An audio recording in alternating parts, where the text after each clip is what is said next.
Hello, Connective. Today we're doing something a little different. We're doing two decks together in the same read. It's the psychic reading cards are the ones that we're going to start with first. The psychic reading cards by Debbie Malone and Malia. Wow, I can't see her name. I don't think I've ever said their names before. All right, let's pay proper credit here. The Psychic Reading Cards by Debbie Malone and Amalia Chudulescu. I probably massacred that, but you guys know which deck this is now. So that's the Psychic Reading Cards. It has a picture of a phoenix on the front of it if you're interested. We have used these before, but yeah, I don't think I ever said their names. And Mediumship, John Holland and Lauren Rainbow. This is the one that I took out recently for you guys.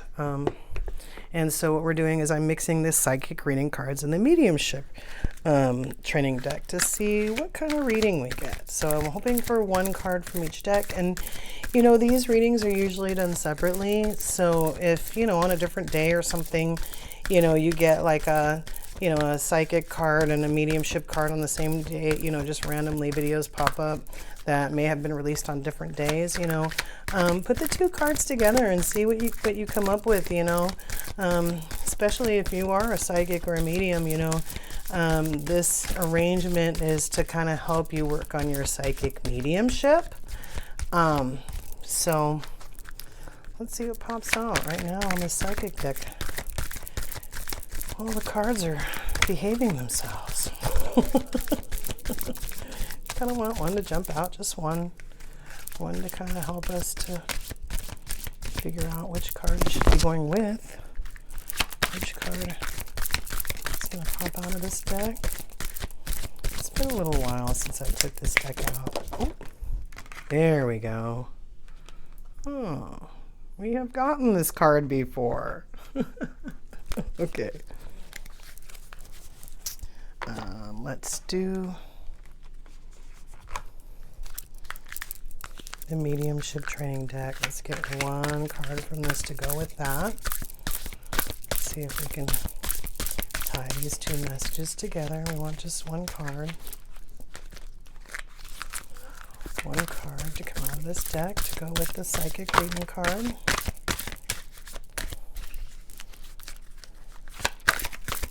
Card from the... Oh, I definitely saw which one came out first. Thought power.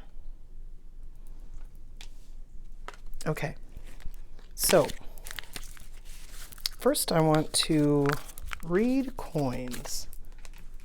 Let me do that.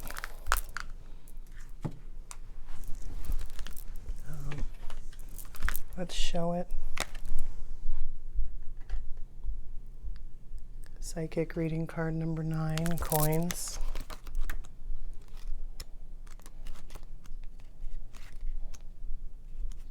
Okay.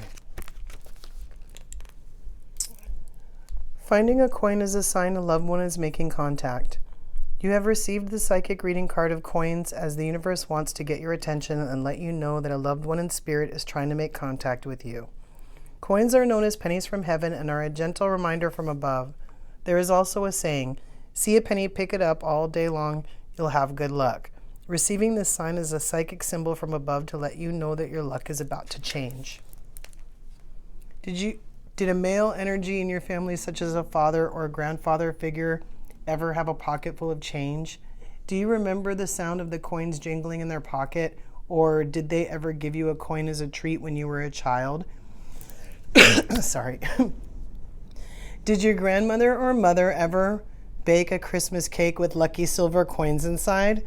I'm sure that you'll remember a loved one giving you coins in one way, shape, or form in your life, which is an indication of who it is that is trying to contact you. Do you ever find random coins in odd places? Whether this occurs when you're going for a walk or doing things around your home or simply out and about, I want you to pay attention to what coins you find and also take note of the type of coin and what date it was made. Was the coin made in a significant year, such as your year of birth or that of a loved one? Is the coin made in the year of an anniversary of an event, such as a birth, death, or marriage? Most importantly, pick the coin up. The coin is a subtle reminder from a loved one that they are close by and are showering you with love and abundance. Start collecting the coins you find and put them in a special jar as a gentle reminder of how many visits you are receiving from your loved ones from above on a regular basis. One lady actually talks about doing this, that she just has all these coins in a jar that just remind her of how many times a loved one has tried to contact her. And then thought power. Let's see what this one has to say. The power of thought has literally no limitations. Parents and their children, husbands and wives, and longtime partners are known to finish each other's sentences or utter identical words at the same exact time. We laugh when this happens, putting it down to coincidence. But could it be something more? How can we explain when family members are just know when something's wrong with one another? Why is it that people simply think of someone they haven't seen in a long time only to run into them later that day? One can't just put this down to luck or fate. It's actually what's known as telepathy, the ability to send and receive messages and information through the mind without the use of one's physical senses. Typically, most mediums communicate with the spirit world using telepathy, which is a form of mental mediumship. The energy of thought is a spiritual power, and this ability is fueled by the power of love. To strengthen your telepathic ability, you can ask a friend to help you with the following exercise. Have them choose a photo, a number, a color, or an image from another room or location. Then have them send you mentally what they choose. Just relax and be open and receptive. Give off exactly what you receive. It sounds simple, but the more you practice, the stronger your communication with the spirit world can become. So, I like this. Because I was trying to see, this is the first time I've done this with these two cards.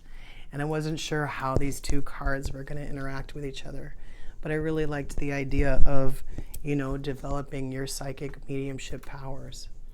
And so this exercise here, in this mediumship deck is talking about, is a great exercise to, especially if you can get someone to practice with you. But let's say that you master this. You kind of go, wow, that's amazing. It becomes like a parlor trick, like you could do it every time. Challenge yourself. Start thinking of a specific coin. I don't mean like tell the person it has an Indian head on it and it's from 1925. I mean, you can if you want. But what I mean is, what type of coin is it? Is it a nickel? Is it a dime? If you want to go past that point and say, it's before the year this or whatever, and try to hone in on these skills. Because, when you're talking about this exercise and strengthening your telepathic ability, choosing a photo, a number, a color, or an image from another room or location, it's, even with practice, sure, it's hard to distinguish between, a picture of the Empire State Building, and a picture of just a heart-shaped cloud. I mean, the person's in the other room just thinking it, but say you master that. Say you go on, I got that down. Then, what kind of coin? Again, you can mess with the year and that kind of thing if you want. People have done experiments like this before, but,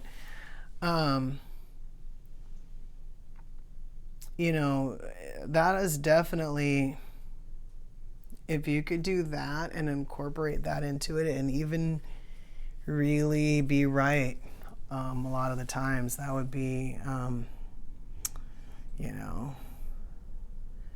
I mean, the more you practice, the stronger you are.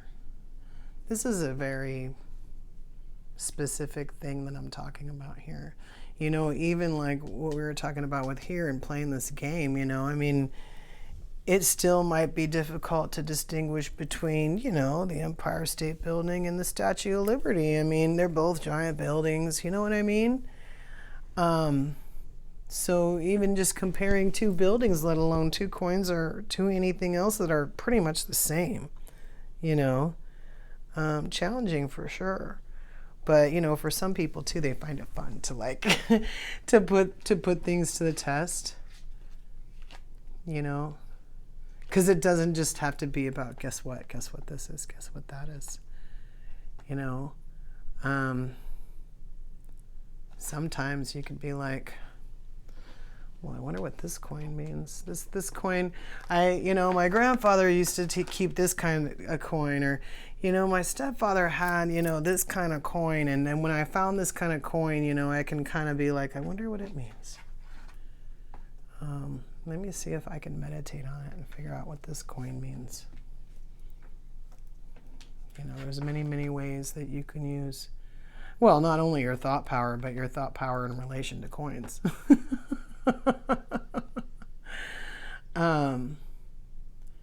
But again, you know, practicing, you know, you can do it once. You can, like I said, you can play it like it's a parlor game, or, you know, and oh, let's do this one time, you know, this is fun, you know.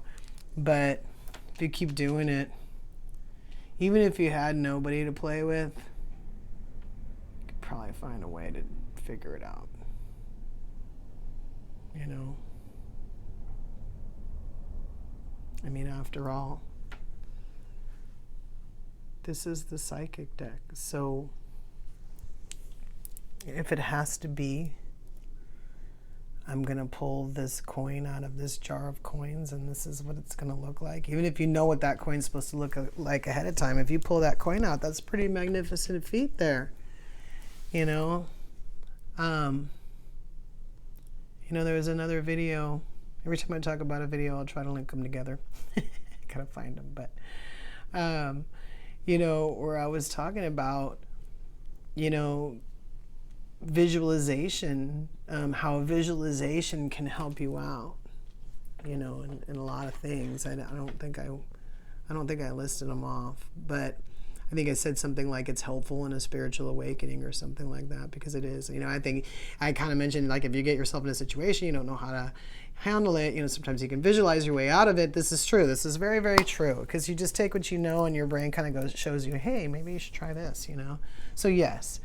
But, you know, on top of that, you know, being able to visualize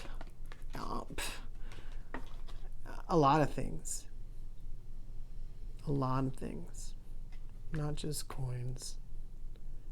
You know, like I said, even just why the coin is showing up is something, you know, to use that power.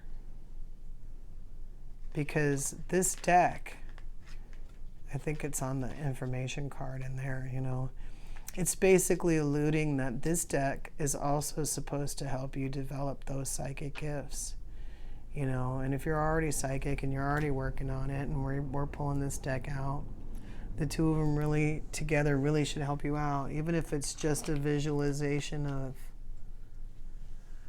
thinking about it, you know.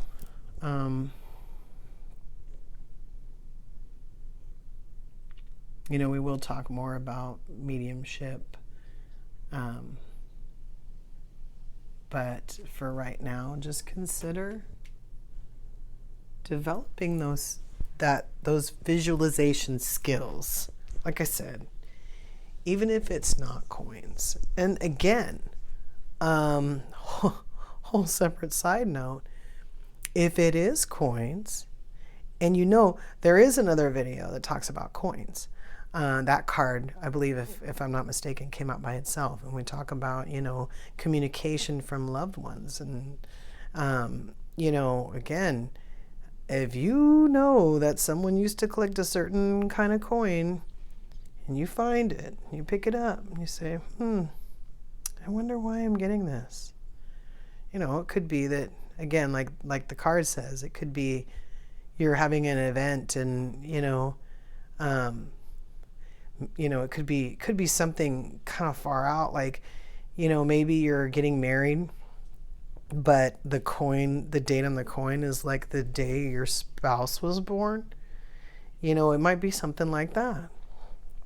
So again, look at the coin.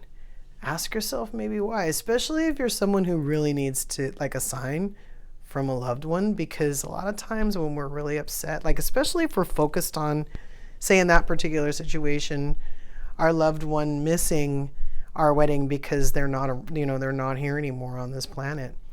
And, that coin with that kind of like, here, this is my coin with your spouse's birth date on it, pretty much lets you know very directly that what you're doing is being seen, that your wedding is known about. And not only that, but the person that you're marrying, your spouse, is known about as well. And that's your loved one acknowledging that they know about who you're marrying. In other words, sometimes people are like, oh, I just really don't know if my mom would think if he's a good man, This would be an acknowledgement that, yes, she thinks she approves, basically, if she's the one that used to collect the coins. So really consider, the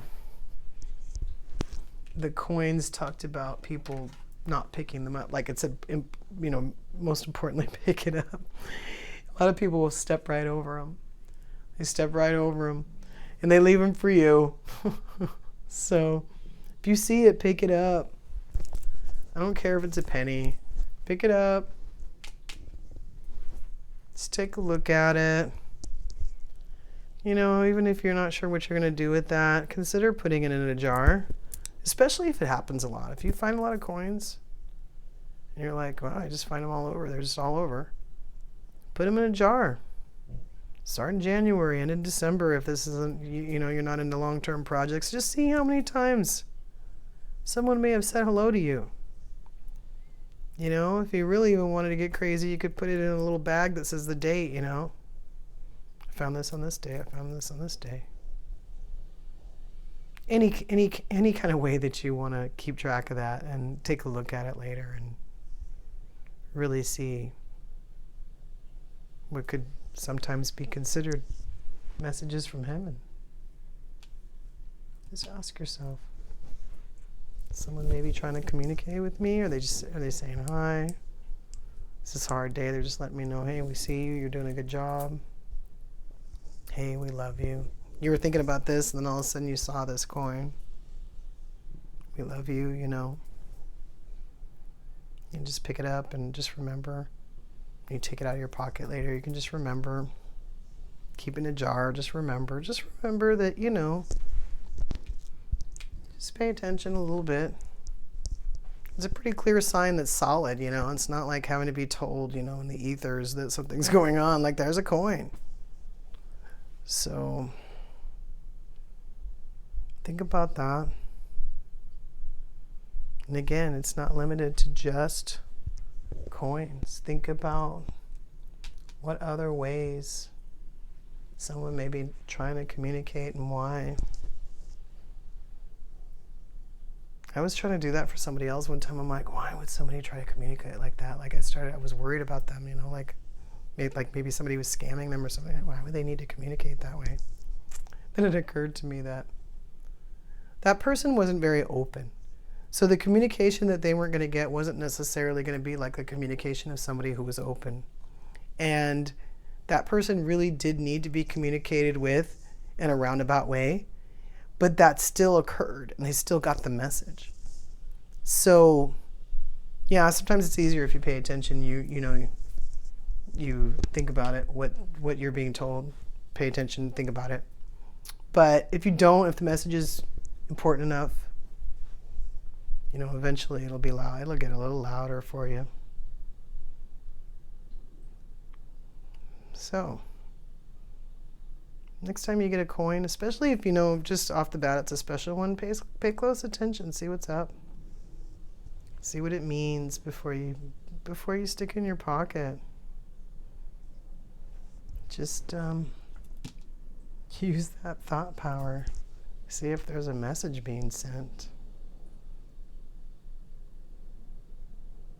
Until we meet again.